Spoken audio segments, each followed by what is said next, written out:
Assalamualaikum warahmatullahi wabarakatuh.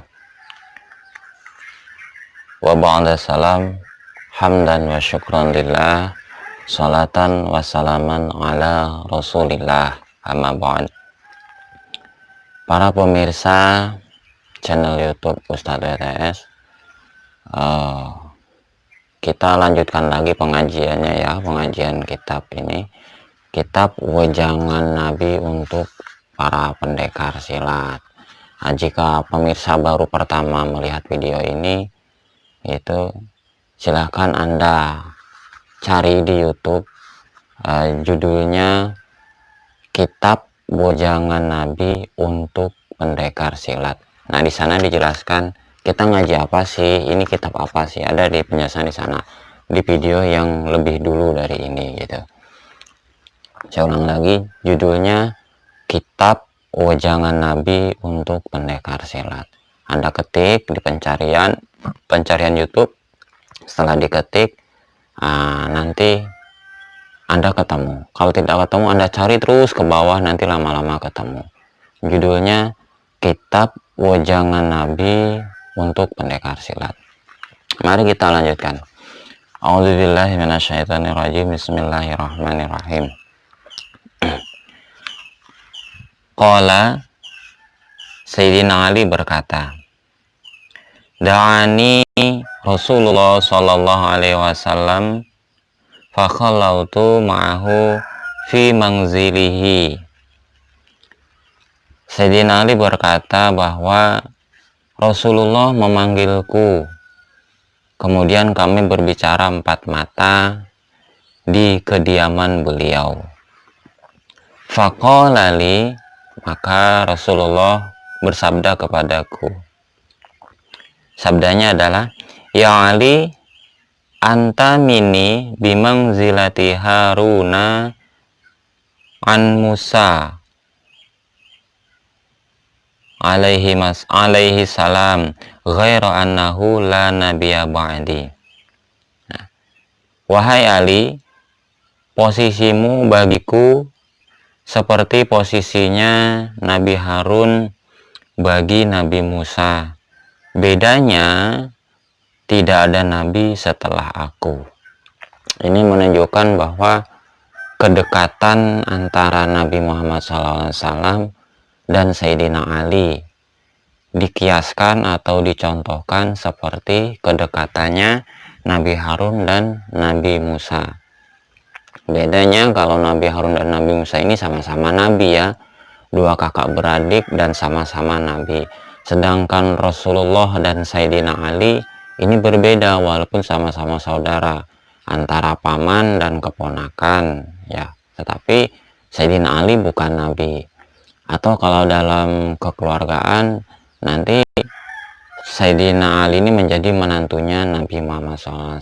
Tetapi intinya walaupun sama-sama dekat, sama-sama keterkaitan, tetapi mereka dua hal yang berbeda. Kalau Rasulullah adalah nabi, sedangkan Sayyidina Ali bukan nabi. Tetapi Sayyidina Ali ini mendapatkan wejangan atau nasihat secara empat mata di kediaman Nabi Muhammad SAW. Kita lanjutkan. Ini usikal yaum biwasiyatin in hafidtaha ishtahamidan wa mutasyahidan wa basakallahu yaumal kiamati faqihan aliman. Sesungguhnya aku, ini kata Nabi ya, sesungguhnya aku berwasiat kepadamu hari ini. Jika engkau memegang atau memelihara wasiat tersebut, ishtahamidan, maka engkau hidup dengan terpuji. Wa mutasyahidan, mati dalam keadaan syahid. Wa basakallah yaumal kiamati faqihan aliman, dan Allah akan membangkitkanmu kelak yaumil kiamah dalam keadaan faqih dan alim. Ini sebuah prestasi yang bagus ya, sebuah wejangan yang dahsyat, wejangan yang benar-benar penting sekali. Kenapa? Karena Nabi sampai menjamin ya, ada garansi in hafidtaha ishtahamidan, jika engkau memelihara atau menjaga wasiatku tadi, wasiat tersebut, maka engkau akan hidup dengan terpuji.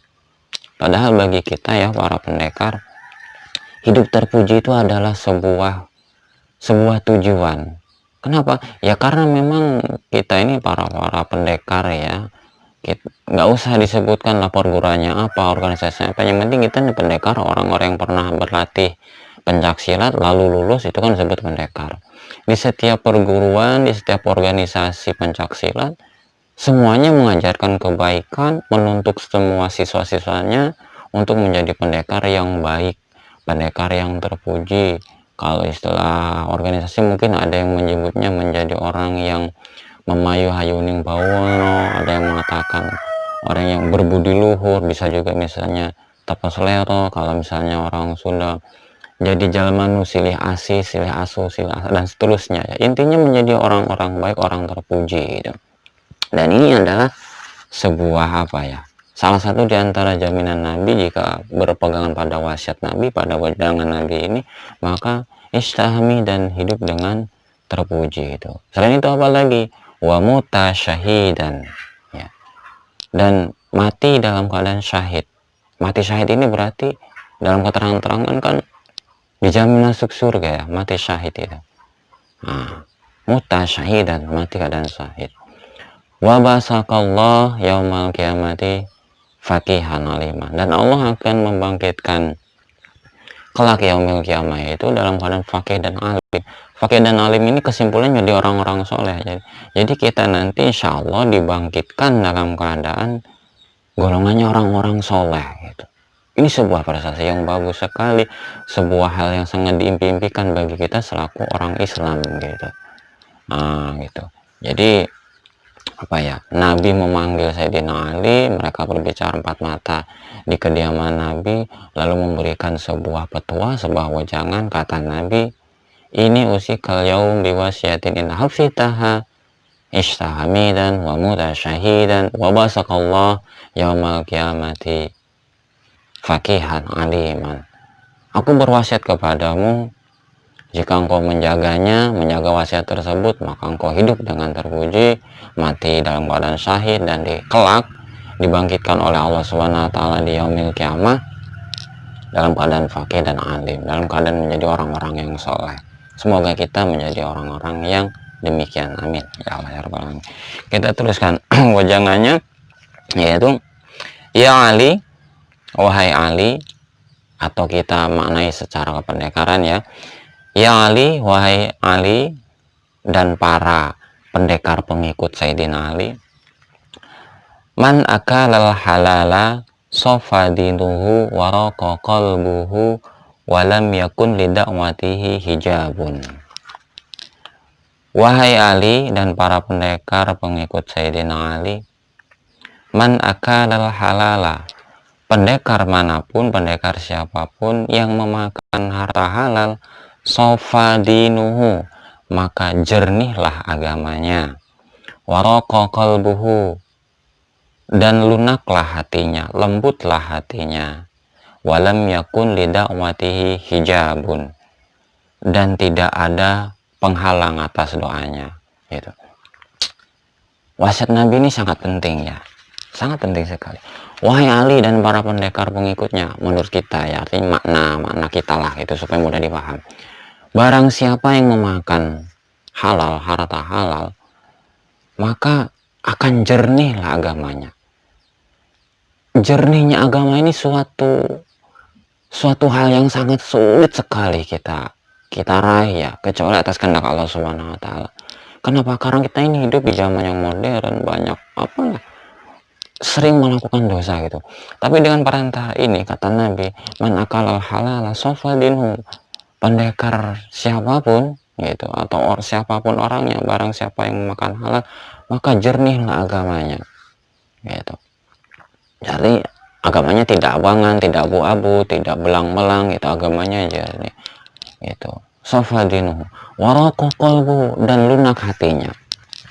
Hati yang lunak ini artinya bisa mudah menerima nasihat jika diberi wejangan, misalnya diberi ilmunya mudah didapat jika diajari sebuah jurus misalnya, jurusnya mudah dia hafal. Karena apa? Hatinya lunak.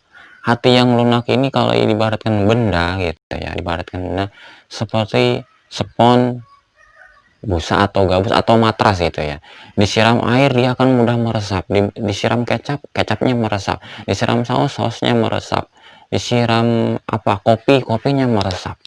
Itu karena dianya lunak gitu, lunak. Berbeda jika dengan yang keras seperti batu gitu. Itu walaupun disiram air berapa ember pun, disiram kecap macam-macam, tidak ada bekasnya, tidak akan menyerap. Seberapapun itu. Kenapa? Karena keras. Berbeda dengan hati yang lunak. Artinya ketika nanti para pendekar-pendekar atau siswa-siswa pendekar yang memakan harta halal, insya Allah akan lebih mudah menerima nasihat, menerima ilmu, menerima wejangan dan sebagainya. Itu kenapa? Karena raqqa qalbu, hatinya lunak gitu. Yang berikutnya, walam yakun lidakwatihi hijabun, dan doanya tidak ada penghalang. Nah, kalau doanya tidak ada penghalang, otomatis apa ya, jika ada seseorang pendekar gitu ya, contoh sedang mengobati pasien ya, karena doanya tidak ada penghalang, berarti ketika mengucapkan ajian atau mantra-mantra atau doanya ini tidak terhalang, insya Allah pasiennya sembuh. Atau misalnya ketika beliau berusaha berikhtiar mengobati anaknya yang sedang sakit, berdoa, mengucapkan apa, mantra apa atau doa apa, ajian apa gitu, insya Allah lam yakun tidak matihi hijabun, doanya tidak ada penghalang, maka anaknya sembuh gitu. Artinya apa ya, mantra-mantra, doa-doa, ajian-ajian itu bisa manjur gitu, bisa manjur, bisa berbekas, benar-benar efeknya ada gitu. Kenapa?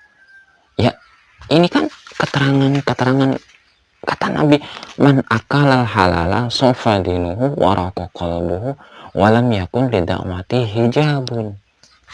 Barang siapa yang memakan harta halal, maka jernih agamanya gitu, terus hatinya lunak dan tidak ada penghalang atas doanya tidak ada dihalang, tidak terhalang gitu, otomatis kan bisa lebih apa ya, lebih terkabul gitu, lebih manjur doanya karena tidak ada penghalang gitu. Ya memang kalau kita bicara tentang halal ya, sulit kadang-kadang, apalagi para pendekar-pendekar, mohon maaf, apalagi para pendekar yang tinggal di kota-kota besar. Kadang kita sudah berusaha mencari harta yang halal, nafkah yang halal, tapi tidak cukup. Itu karena tantangan hidup ya, hidup itu kadang di atas, kadang di bawah gitu, kadang luas rezekinya, kadang sempit, itu ya pasang surutnya kehidupan seperti itu. Jadi tapi kalau menurut jaminan di sini, barang siapa yang memakan halal maka agamanya jernih gitu, hatinya lunak, doanya tidak ada penghalang. Jadi kita harus berusaha, mudah-mudahan kita menjadi orang-orang atau pendekar-pendekar yang direstui oleh Allah Subhanahu wa taala, memiliki harta yang halal, banyak dan barokah gitu ya. Jadi supaya durasinya tidak banyak, supaya mudah dipaham, ya saya simpulkan ya keterangan untuk yang hari ini, bahwa Nabi Muhammad SAW memberikan wejangan kepada Sayyidina Ali. Beliau bersabda, ya Ali, man akalal halala sofa dinuhu waraka qalbuhu walam yakun lidakwatihi hijabun. Wahai Ali, dalam kurung ya, dan pendekar-pendekar yang mengikuti jejak Sayyidina Ali, barang siapa, pendekar siapapun yang memakan harta halal, maka agamanya menjadi jernih, hatinya menjadi lunak, dan tidak ada penghalang atas doa-doanya gitu. Doanya tidak ada penghalang. Nah, bagi para pemirsa yang belum pernah subscribe sama sekali, yang sudah pernah di channel saya, di channel Ustadz BTS, nggak perlu subscribe lagi deh. Cuma cukup satu kali saja, gratis. Jadi subscribe, di bawah video ini ada tulisan merah subscribe, itu ejaannya subscribe. Ini Anda tekan, ini gratis ya, dan Anda tekan nanti muncul tanda lonceng, Anda tekan lagi, dan cara demikian nanti ketika kita ngaji ya, kami mengupload video baru, nanti para pemirsa bisa mendapatkan informasi secara otomatis dari pihak YouTube. Jadi gitu.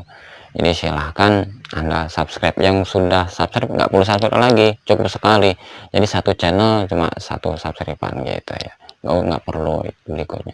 Yang belum, kalau yang belum, kalau Anda penasaran ini kitab apa sih gitu, Anda cari di YouTube gitu, klik ya di pencariannya YouTube itu, Anda ketik saja judulnya, videonya berjudul Kitab Wejangan Nabi untuk Pendekar Silat. Nanti ketemu, jika tidak ketemu Anda cari terus ke bawah, di scroll ke bawah, nanti ketemu insya Allah gitu ya. Oke, jika ada kesalahan dari tutur saya ya, jika ada yang kurang berkenan di hati para pemirsa channel YouTube Ustadz WTS, mohon maaf, minta halal minta ridhonya.